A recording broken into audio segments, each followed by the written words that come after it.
I'm loving life in Colorado, but this is a late spring snow, and I think it just might be time for me to head someplace warm for my next through hike.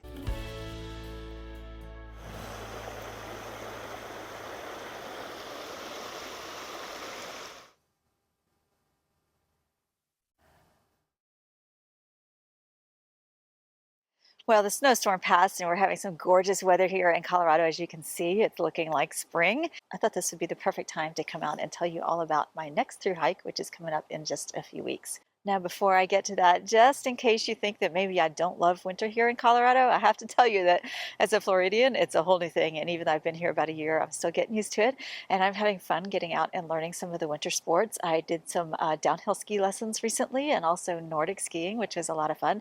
Next on my list is snowboarding, which I'm really looking forward to. Although when I was watching folks take a snowboarding lesson the other day, it looked like they spent about half their time on the ground, which I guess is okay if that's what it takes to get you up and get moving. So I think that'll be fun, and hopefully I can get out and do that before all the snow is gone. It is rapidly melting because we're having 60-degree days now, but I'd love to do that as long as I don't get hurt, because I've got an amazing hike coming up in just a few weeks and I want to tell you all about it right now.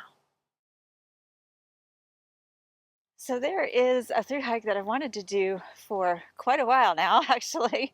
A lot of my folks that I know, other hikers, have done it, and they tell me it's absolutely beautiful. But it's funny because I've been telling my coworkers here in Colorado about it, and most of them have no idea where it is. It's kind of a mid-length trail. Probably take me about 4 weeks to do the whole thing. And it does require hopping on a plane to get to, because it is back in my home turf of the southeast of the US. And I'm going to be going there late April and hiking for a few weeks with a buddy of mine who you probably remember from the Colorado Trail. Her name is Gunslinger, and she and her pup are going to be meeting me, and we're going to do the trail together, which should be an awful lot of fun, because I usually hike by myself, which I really enjoy, but also sometimes it gets a little bit lonely. So it'll be nice to tackle this adventure with a friend. So do you have any idea where I'm going yet? I'm going to be heading to Alabama to do the Pinhoti Trail, which runs from Flag Mountain in Alabama up to the intersection with the Benton MacKaye Trail in Georgia, which then runs into the Appalachian Trail. The actual mileage of the Pinhoti Trail is 335 miles. 164 of those are in Alabama and 171 are in Georgia. And if you do want to continue on up to Springer Mountain, which is the southern terminus of the Appalachian Trail, then that is another 72 miles that you can add on to your hike. Well, you could hike those 72 miles on the BMT to get to Springer Mountain. Geographically, Springer is only about 26 miles from the northern terminus of the Pinhoti Trail, so it all depends on how you choose to get there. As far as the Pinhoti goes, it actually traces the line on Native American lands between what was the Creek and Cherokee nations. So there's a lot of history along the trail, and I'm looking forward to some side trips and stops to learn more and more about that. In case you're curious, you could hike all the way from Key West, Florida to Canada. The Eastern Continental Trail is actually 4,400 miles from Key West up to Labrador in Canada. There's a connector trail that goes from the Florida Trail to the Pinhoti on the northern end. And then, like I said, you can hit the BMT and you can head up the Appalachian Trail. So that's quite an epic adventure if you've got time and ambition to do it. Go for it. It's something that I would love to do someday, but I think more realistically, I will probably be piecing together sections of that. So I'm going to go ahead and hit the Pinhoti in late April and head north with my friend. And yeah, we're just going to have a great time. As far as the best times to hike that trail, it's a southern trail. It can get pretty cold and pretty humid in the winter months, but you also do not have bugs in the winter, so that would be the ideal time. February, March would have been perfect. But based on our schedules and the fact that we wanted to do the trail together, we chose late April into mid-May. It'll be starting to get warm. The bugs will be starting to come out, but we should also still have some cool nights and plenty of water sources. So some interesting things about the Pinhoti, and the name Pinhoti means turkey home, so I expected I'll see lots of wildlife. But some notable things: number one, there are road walks. It's about 50 miles of road walks between Alabama and Georgia. The Pinhoti Trail Association and the trail maintainers are working on securing private land and moving more of those roadwalks off into the woods, but it's a process that takes a very long time. This trail was actually started in 1970, and it finally officially opened to the public in 2008. And several roadwalks were moved off in 2015. I'm going to digress for a second. One of the things I love about this park is the fact that it's close to the train tracks, and I love the sound of trains. I love the birds that you can hear singing behind me. I love the mountain views that are over here, and even though it's an in-town walk, it's a great place to just take a stroll, get in a little exercise, do some biking and that sort of thing. So it's one of my favorite spots to come out if I don't have a whole lot of time. So that's why I'm here. These videos do take a lot of time to record and produce, and if you're enjoying them, I hope that you will subscribe if you haven't already.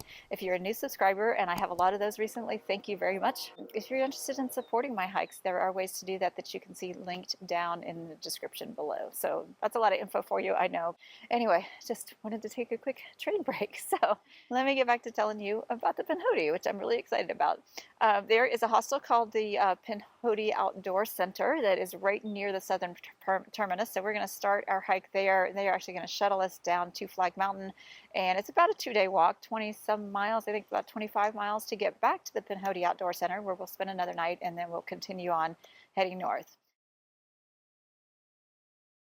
I hear that the towns along the Pinhoti are really very hiker friendly, very welcoming, and that there are a lot of great trail angels as well. So I am eager to meet some of those folks and get to know them. Some I have actually met along my AT hike. So I'm looking forward to the opportunity as well as sort of reconnecting with some hiker friends as I go.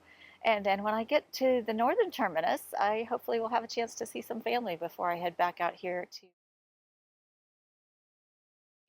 I know a lot of people do just the Alabama section of the trail. It's great for training. Lots of people do just day hikes or overnights and even weekends on the trail. And from what I understand, there's not that many people that actually do a through hike of the Pinhoti every year. So it'll be interesting to see how many are tackling it this year. As I mentioned, the towns are really hiker friendly. And if you check in, I believe it's in the town of Heflin, you can get some kind of a patch or other memento and probably get an update on how many through hikers have come through. So I'm definitely going to make that a stop and check in with them. And I haven't decided about my gear. I can do another video as I get closer to the time about the gear, but I did want to ask you all if there's anything that you're really curious about that you'd like me to test out, because my gear right now is really dialed in. I'm at about a 15-pound base weight, even if I shift out a couple of things. And one thing I'm going to switch is my sleeping pad, because I have a Thermarest Uberlight pad that I really like. It only weighs 80 ounces, but it's not great in cold weather, so I didn't take it on the Colorado Trail last summer.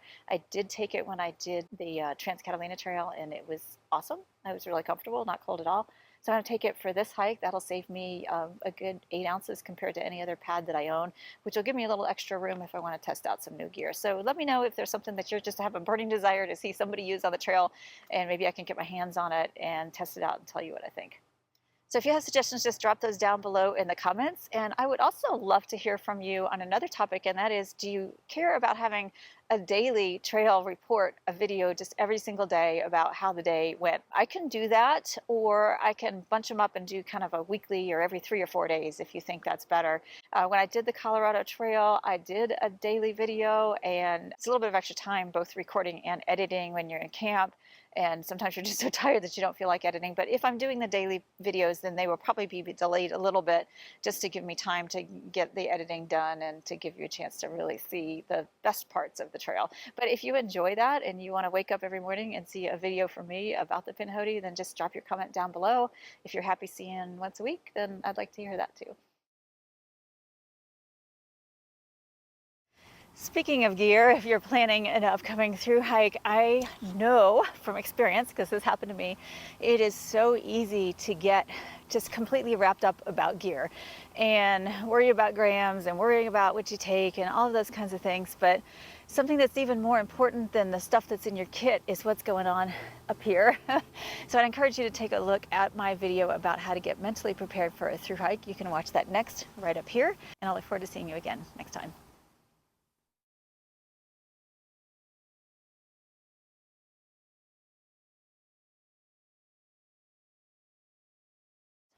And I'm looking forward, and this should sit, why can't I talk today? What's wrong with me?